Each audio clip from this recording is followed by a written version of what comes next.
ஐயோ என்னடி இப்படி பண்ணி வச்சிருக்க? ஐயோ ஐயோ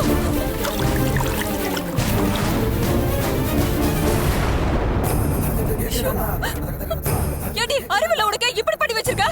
ஐயோ கடவுளே, ஏன்டி இப்படி புடவை ஏறிய வச்சிருக்க? என்னடி ஆச்சு உனக்கு?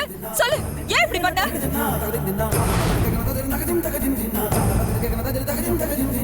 கொன்ன தாண்டி கேக்குற, பதில் சொல்லு.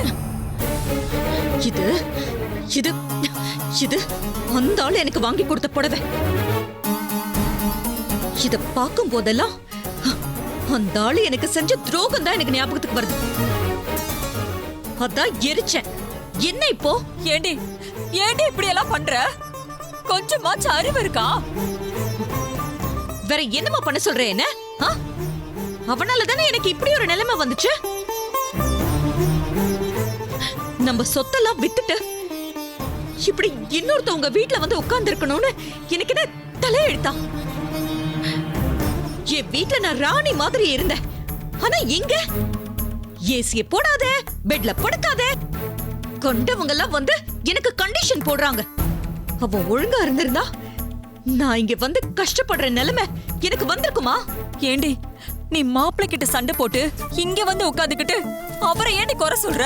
இது உனக்கே நியாயமா இருக்கா? உன் வாழ்க்கை இப்படி ஆனதுக்கு காரணம் உங்க அண்ணனுங்க இல்ல, நீதானு உங்க அத்தை சொல்லும் போது உனக்கு கோவம் வந்துச்சுல்ல? அதே மாதிரி மாப்பிள்ளை நீ காரணம் சொல்றது மட்டும் எந்த விதத்துல நியாயம் சொல்லு?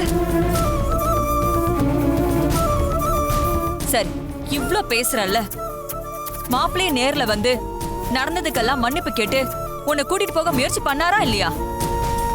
ஆனா நீ கொஞ்சமாவது அவர் மதிச்சு அவர் என்ன சொல்ல வர்றாருன்னு கேட்டியா? நீ ஓ இஷ்டத்துக்கு நீ அவரை திட்டிதானே அனுப்புன.